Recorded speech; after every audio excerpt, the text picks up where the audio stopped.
Hello दोस्तों, नमस्कार। मैं आनंद राय और आज आप लोगों को जो अगले टॉपिक में था स्वर के 3 प्रकार। स्वर के 3 प्रकार, पहला जो हमारा है हर्ष स्वर, दूसरा दीर्घ स्वर, तीसरा है प्लुत स्वर। तो हमारे चैनल पे नए हैं तो सब्सक्राइब कीजिए, लाइक कीजिए, कमेंट कीजिए, बेल आइकन को दबाना ना भूलें। तो चलिए चलते हैं, देखते हैं। पहले हमारा जो हेडिंग रहेगा हर्ष स्वर रहेगा। पहले हमारा रहेगा हर्ष स्वर। हर्ष स्वर, हर्ष स्वर।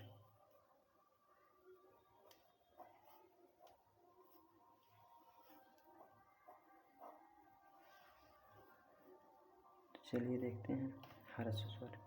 ठीक दोस्तों, हर्ष स्वर जिन स्वरों के उच्चारण में कम समय लगता है उन्हें हर्ष स्वर कहते हैं। जैसे समझ लीजिए अ, इ, री, ये सब क्या है? तीनों हर्ष स्वर हैं। जैसे जिन स्वरों के उच्चारण में उनको उच्चारण करने में कम समय लगता है उन्हें स्वर कहते हैं। ठीक है, तो चलिए देखते हैं। जिन स्वरों का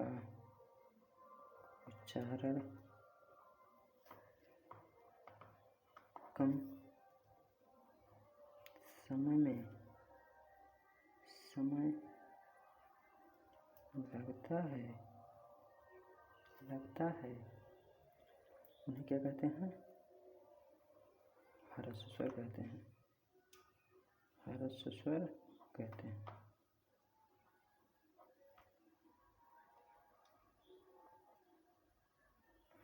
देखिए दोस्तों, जिन स्वरों का उच्चारण कम समय लगता है उन्हें स्वर कहते हैं, हर्ष स्वर कहते हैं। तो देखिए, जैसे ये इस प्रकार है, छोटा हो गया हमारा, और छोटी हो गया, और एक हमारा हो गया री। दोस्तों, तो ये हमारा क्या हो गया? हर्ष स्वर। क्या हो गया? हर्ष स्वर। हाँ, ठीक। चलिए अब देखते हैं दीर्घ स्वर।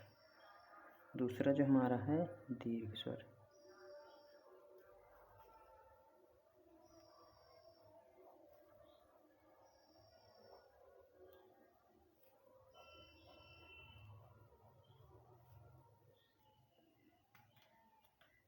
दोस्तों, अगर हमारे चैनल पर नए हैं तो सब्सक्राइब कीजिए, लाइक कीजिए, कमेंट कीजिए और बेल आइकन को दबाना ना भूलें। तो चलिए देखते हैं दीर्घ स्वर। देखिए दोस्तों, हर्ष स्वर में क्या था? जिन स्वरों का उच्चारण कम समय लगता है, उच्चारण करने में कम समय लगता है, उन्हें हर्ष स्वर कहते हैं। और जो दीर्घ स्वर है, इसमें जिन स्वरों का उच्चारण हर्ष स्वर की अपेक्षा अधिक समय लगता है, तब थोड़ा सा समय लगता है, हर्ष स्वर के बाद थोड़ा सा समय लगता है, तो उसे क्या कहते हैं? दीर्घ स्वर। जैसे हो गया हमारा बड़ा आ, बड़ी ई, बड़ा ओ, ए आए, ओ तथा ओ। ठीक, इनकी संख्या हमारे 7 होती है। ये मतलब जो दीर्घ स्वर है उसकी दो दीर्घ स्वर की संख्या 7 होती है। चलिए बताएंगे, तब तक के लिए बने रहे हमारे चैनल में। तो दीर्घ स्वर, जिन स्वरों के उच्चारण, जैसे देख लीजिए, जिन स्वरों का उच्चारण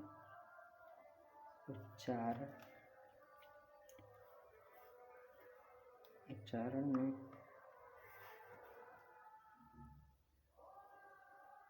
हर्ष स्वर की अपेक्षा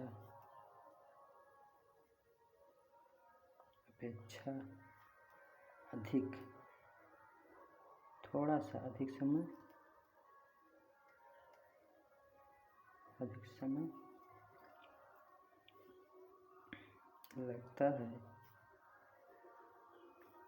लगता है, उन्हें क्या कहते हैं? दीर्घ स्वर कहते हैं। उन्हें दीर्घ स्वर कहते हैं। इसे देख लीजिए, दीर्घ स्वर की संख्या 7 होती है। दीर्घ स्वर देख लीजिए, दीर्घ स्वर की संख्या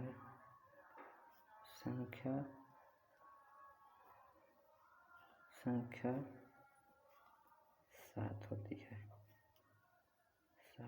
है। ठीक, वो इस प्रकार है। देख लीजिए, जो इस प्रकार है।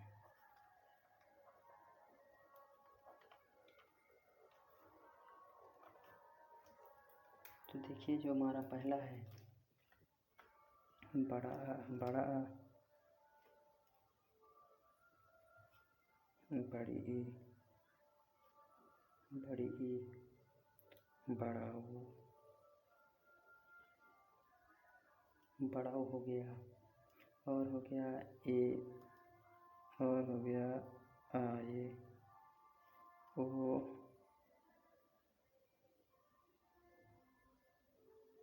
तथा ओ। ठीक, अब देखिए, दीर्घ स्वर में लगने वाले अधिक समय को हम निम्नलिखित प्रकार से व्यक्त करेंगे। देख लीजिए इसको, जैसे मान लीजिए,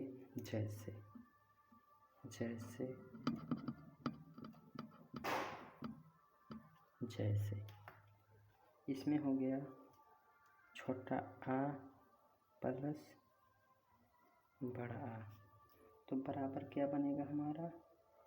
बड़ा आ बनेगा। तो इसमें दो जोड़ा, तब बड़ा आ बना।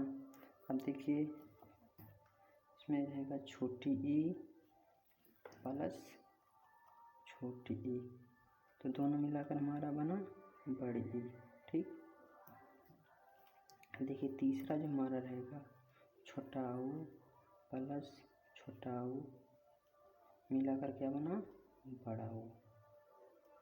इस प्रकार रहेगा। ठीक दोस्तों, अब चलिए देखते हैं तीसरा प्लुत स्वर देखेंगे। चलिए दोस्तों, देखते हैं प्लुत स्वर। तीसरा जो हमारा रहेगा वो रहेगा प्लुत स्वर। हमारा रहेगा प्लुत स्वर। ठीक, प्लुत स्वर तीसरा जो हमारा है प्लुत स्वर है। ठीक, अब इसको देखेंगे प्लुत स्वर को, तो जिन स्वरों के उच्चारण में हर्ष स्वर, मतलब हर्ष स्वर में, जैसे देखिए हर्ष स्वर में क्या लगा था? थोड़ा सा समय लगा था। ठीक है, कम समय लगा था। और दीर्घ स्वर में उससे थोड़ा सा अधिक लगा था। और प्लुत स्वर में रहेगा जो हर्ष स्वर की अपेक्षा इसमें 3 गुना लगा, 3 गुना। जैसे देख लीजिए, इसमें इसकी परिभाषा, जिन स्वरों के उच्चारण में ह्रस्व स्वर के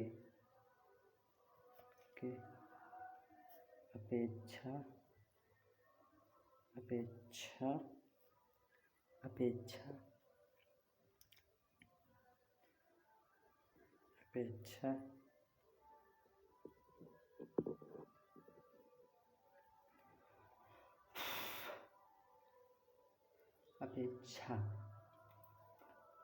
अधिक समय, मतलब 3 गुना, अपेक्षा 3 गुना समय लगता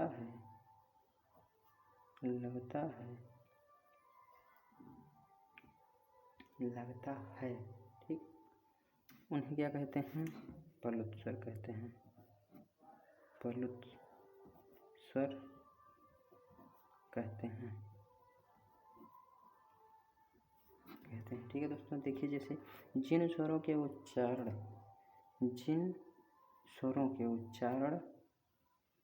में ह्रस्व स्वर, मतलब ह्रस्व स्वर जो पहला था उसकी अपेक्षा 3 गुना, इसमें 3 गुना समय लगता है, उसे हम प्लुत स्वर कहते हैं। ठीक है, जैसे स्वरों का प्रयोग प्रायः किसी को पुकारने के लिए किया जाता है। मतलब प्लुत स्वर को किसी को पुकारने के लिए किया जाता है, किसी को बुलाने के लिए। अब प्लुत स्वर में ह्रस्व स्वर तथा दीर्घ स्वर के आगे क्या लगेगा, जो ओम होता है वो लगेगा, चिन्ह।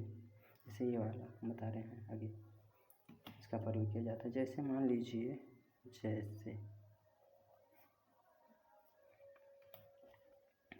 हमारा है ओम, ओ मा, ये रहेगा तो हमारा ओम रहेगा। ठीक, चलिए देखते हैं व्यंजन। ठीक, व्यंजन दोस्तों, व्यंजन